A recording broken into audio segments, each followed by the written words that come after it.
Ebadeyaa jireenya biyya lafaa. Obboloota koo maal argaa jirtu mee ilaalaa. Kushiinaa madaamii keessa wanna jiru argaa laalaa.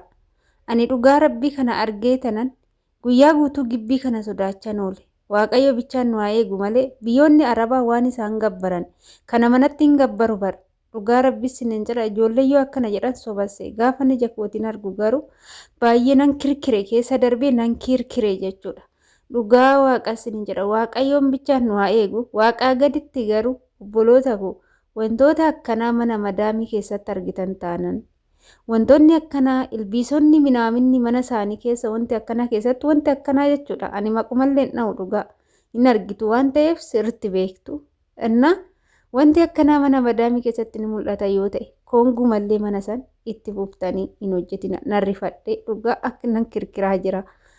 Egaa nagaan daganne ashama harka fuune kabajamtootaa fi hordoftoota keenya nageenyi koo kan jaalalaa fi kabajaa bakkaa fi lafa jirtan isiniif haa baay'atu. Anis obboleettiin keessan bakkaa fi lafa jirutti waaqayyoof galannaa ga'u nagaa fayyaa kootidha. Egaa warroonni mana keenya faaraa taatan like share gochuudhaan gara maamila keenyatti dabalamaa isiniin jechuun ani waa biraallee hin jedhu. Obboloota koo biyya ormaa kan nu fide jireenya. Iyyummaadha. Hin nyaannatu nu biyyaa nu baase jechuudha. Asirratti wanti isin beekuu qabdanii wanti akkanaa kun mana madaamii sanni jira yoo ta'e isaan waan akkanaa kana ni gabbaru yoo ta'e akkuma mana sasseentaniin argitan yoo ta'e mana sani itti fuftanii tasallee hin hojjetina. Galgaluma sani gaafa mana sasseentan waan kana argitan taanan halkan tokko mana san buluu hin qabdan dirqamallee hin qabdanii jechuudha. Sababiin isaa wanti kun waan qallaalee isinitti fakkaatina. Waan ni abaaree lafatti miila osoo hin taane garaan looyi jedhee waan ni abaareedha. Wanti kun abaaramaadha. Keessattuu kana gana ga'u kun ani hin beekan. Midhaanuma qallabanii ganaan ga'a ammoo sila nama qallaban dhugaa na rifachiise. Wanta akkanaa argitan taanan wanni fedhee odoo galee wanta mana akkanaatti hin hojjetina. Akkuma argitanii bilbila harkaa qabaattan akkuma waraabamee tiktook irratti gadhiifame kana akkuma argitaniin waraabaatii warra biirooti irratti ergaa yookaan biiroo nageechi jedhaa madaamitti agarsiisaa jechuudha. Biirootti warri biiroolee sinii taradda'uu qabu jechuudha. Bineensa gandaa seexana gandaa isin wajjin gabbaruun qabdan. Isaan yoo seexana gabbaranii bulu yoo ta'e isin immoo mana isaanii keessa teechanii seexana gandaa wajjin gabbaruu hin dandeessan jechuudha. Mirgaaf dirqama keechan beekuu qabdu gola madaamii keessa gaafa hojjettan. Isin kan dhuftan bineensa qallabuuf yookaan bineensa horsiisuuf mana isaanii keessatti hin dhufne. Nuti kan dhufne gaheen keenya hojii mana isaanii qulqullina qulqulleessuu yookaan nyaata hojjechuudha malee lukuskusii akkanaa hojjechuuf miti kan biyyaa baanee jechuudha. Isiniif galee miti hojii akkanaa hojjechuu irra gallee iyyummaa teenyan Itoophiyaa keessa iyyummaa teenyan kasala gubnee shunkurtii nagannee jiraachuu nuuf fayya malee wantoota akkanaa kana hojjennee maallaqa argachuun maallaqni karaa kanaan dhufu qilee haseenu. Dhugaan sinitti himaan maallaqa sanuu garamiin akka fidanii isaan nu kennan hin beeknu jechuudha. Kanaaf mana akkanaa kana akka tasa yoo sin ga'ee jedhe adaraa keechan itti fuftanii hin hojjetina. Obboleettii koo mana kana keessa jirtu jechuudha. Namaa gaditti waaqayyoon si haa eegu. Ani akkam gooteeti amma waraabde haa jennu akkam gooteeti silaa kushiinadha. Iddoo meeshaatti dhixxu odoo dhiqaa jirtu tasa sitti dhufe moo akkam gooteeti iddoo san dhaabbattee meeshaa dhixxe odoo inni iddoo sanii deeme inuma iddoo san dhaabbattee tama meeshaa san dhixxee iddoo san dhattee amma inuma hojii hojjetta. Ani dhugaa kushiina madaamii har'a seenuu guyyaa guutuu seenuu nan sodaadhe jechuudha. Osoo arguu baadhee maal qabaa? Osoo natti dhufuu baatee maal qaban jedhe. Biyya keenyatti unkaan manatti miti urfatti gaafa arginu agam akka baqannu nutu beeka. Bineensi kun immoo ajjeesullee yoo barbaadan mataadhaan malee gara biraa oduudhaan hin du'u jechuudha. Kan ammoo seera isaati waan ta'eef. Adaraa keechan irraa of eeggannoo godhadha.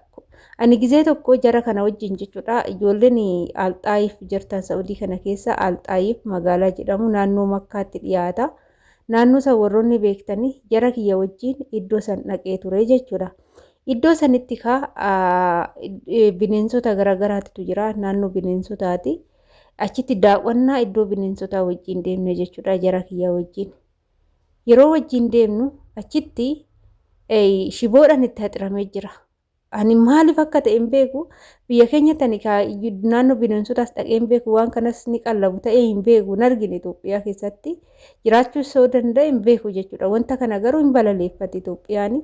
Innaa naannoo sanitti dhaqee maal godhanii shiboon itti haxirame dhugaa sangaaggaa jechuudha. Walitti maramee bifti isaa adii fi gurraacha walitti marameeti aga sangaaggaa jechuudha. Gaafan isa argu achi keessa baannanii anumaa fiiguuf ta'u na qabani jechuudha. Bineensota laale san keessa gaafan isa argu nan baannanii nan rifadhe jechuudha. Galee inna achittan arge malee mana kana keessatti hin argine. Lootuun hin jirti. Lootuu yeroon argu akkatti sururna jedhu. Mana wayii nan hojjedha jedhee seenee jechuudha. Manni sun sorsuubii kun raammolee xixiqqoo gurraatti sorsuubii jedha san bichaa ture. Mana kana hin hojjedhu dheendidee jechuudha. Hin hojjedhu hin jedhe gaafa raammoo san argu jechuudha. Yoon kamadiinoo banu guuteetu mataa akkuma waan haranii qicanii mana san keessa godhanii amma arabdoonni siraata qabnaa qulqullina qabnaa kaddaaman dhuftu sirriin hojjettu maaliin hin jedhu malee bar xuraa'oo fi koosiin akka isaaniin jiru ijoollee keenya kan maraachaa jiru tokko isa kana. Manni kiyya gaarii ta'e manni biraa gaariidha jedhee faraduu hin danda'u jechuudha. Ijoolleen mana sayyoo dhattu manni isaan naqasu waan akkanaa fa'aa argu. Yoo waan akkanaa argan ijoollee sammuu tuqamu keessattuu daa'imman sammuun isaanii bilchaanne yoo waan akkanaa argamee akkam ta'u jettanii yaaddu. Sammuun dhaqee tuqama. Bakka xash jedha jechuudha. Waan namaa baasu malee anu waan mana rifadhe ergan argeeti mataan koo akka biddaan na boba'aa oolee jechuudha. Yoo kana argan ijoolleen ni rifatti. Manni isaanii koosiidha, zigirgiriidha, wanti namatti tolu hin jiru. Gaafa gadi ba'anii uffata haaraa uffatanii of fakkeechanii gaafa dubbatanii nama qulqullina qabu manni isaanii nama nutsuu sidaatii qabu fakkaatumi.